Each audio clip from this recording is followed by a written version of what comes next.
আমরা সামনে নির্বাচনের জন্য আমরা সরকার কর্তৃক যে দায়িত্ব আমাদেরকে দেওয়া হবে বা নির্বাচন কমিশন আমাদেরকে যে দায়িত্ব দিবেন সেই দায়িত্ব পালন করতে আমরা সম্পূর্ণ করব। মাননীয় ডিজি, পরিস্থিতিতে আপনি কি মনে করেন যে র্যাব ঘুরে দাঁড়াতে পেরেছে, র্যাব এখন সেই পর্যায়ে সেটা মূল্যায়নের দায়িত্ব আপনার এবং দেশবাসীর। আপনারা ৫ই আগস্টের পরে এই পর্যন্ত আপনারা দেখছেন যে র্যাব কীভাবে কাজ করতেছে।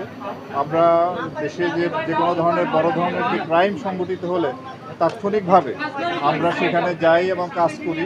আপনার ব্রিকফোর্ডের যে মার্ডারটা হলো তার বেশ কয়েকটা আসামি আমরা গ্রেপ্তার করেছি, এবং আপনার গাজীপুরে যে সাংবাদিক হত্যার ঘটনাটা ঘটলো এবং এটা আমরাই প্রথম আসামিটি আমরাই গ্রেপ্তার করি, এবং পরবর্তীতে পুলিশ এবং আমরা যৌথভাবে এই পর্যন্ত 8 জন আসামি গ্রেপ্তার করি। আপনারা জানেন যে এই যে 8 টুকরা লাশ যেটা ফেলে রাখা হয়েছিল, একেবারে ক্লুলেস একটা মার্ডার, সেটাও খুব স্বল্পতম সময়ের মধ্যে এই ঘটনা আমরা ডিটেক্ট করি এবং তার যে আসামি 3 জন আসামিকে আমরা গ্রেপ্তার করতে সক্ষম হই। কক্সবাজার এলাকায় মাদক বিরোধী ব্যাপক আমাদের অভিযান চলতেছে এবং বিপুল সংখ্যক আমরা আপনার ইয়াবা উদ্ধার করেছি, অস্ত্র উদ্ধার করেছি।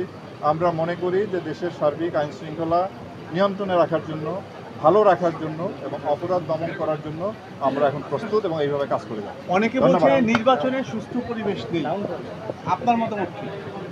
আমি মনে করি যে দিন দিন পরিবেশ ভালো হবে এবং একটি সুষ্ঠু নির্বাচন করার জন্য যে পরিবেশ দরকার, যে পরিস্থিতি দরকার, আইন শৃঙ্খলা পরিস্থিতি যতটুকু নিয়ন্ত্রণে রাখা দরকার, আমরা ইনশাআল্লাহ সেটি করতে সক্ষম হব। ধন্যবাদ।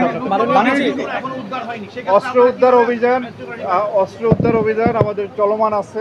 আমরা চেষ্টা করব আমাদের এই অভিযানটিকে আরো জোরদার করার জন্য এবং নির্বাচনের পূর্বে আমাদের যে লুণ্ঠিত অস্ত্রের যে যতটুকু বাকি আছে সেটুকু উদ্ধারের জন্য আমরা সর্বাত্মক প্রচেষ্টা গ্রহণ করব। প্রতিষ্ঠার পর থেকে অনেক কাজ করেছে ভালো মন্দ মিলিয়ে, কিন্তু র্যাবের বিরুদ্ধে অভিযোগের তিরি সবচেয়ে বেশি এবং আপনি মাত্র র্যাবের দায়িত্ব এসেছেন এবং বাইরে থেকে বারবার র্যাব বিলুপ্তির যে বিষয়টা উঠে এসছে, এখন দেশের ভেতর থেকেও পলিটিক্যাল পার্টি কয়েকটি তারা র্যাব বিলুপ্তি ইশতেহারও ঘোষণা করছে। এই বিষয়ে কি জানতে চাই, আপনি কি মনে করেন? আচ্ছা, আমি আপনাদেরকে বলবো যে আমরা আসলে প্রতিদিন প্রতিটা ঘন্টায় আমরা এই মুহূর্তে ব্যস্ত আছি কীভাবে আইন শৃঙ্খলা পরিস্থিতি নিয়ন্ত্রণে রাখবো, কীভাবে অপরাধ দমন করব, কীভাবে যারা সাধারণ মানুষ তাদেরকে একটু স্বস্তিতে যারা তারা চলাফেরা করতে পারে, তারা যাতে ছিনতাইকারীর সম্মুখীন না হয়, তারা যেন চাঁদাবাজের সম্মুখীন না হয়, তারা যেন দস্যুতার সম্মুখীন না হয়, কোনো অপহরণ না ঘটে, এই অপরাধগুলি নিয়ন্ত্রণে আনার জন্য, এই অপরাধীদের গ্রেপ্তার করার জন্য আমরা সবচেয়ে বেশি এই নিয়ে চিন্তাভাবনা করি, এই নিয়ে কাজ করি। সুতরাং র্যাব বিলুপ্তির বিষয়ে, এটি বিলুপ্তি হবে কি হবে না কি হবে এই নিয়ে আসলে এই মুহূর্তে আমরা কোনো চিন্তাভাবনা করতেছি না, এটা সরকার দেখবে। ধন্যবাদ।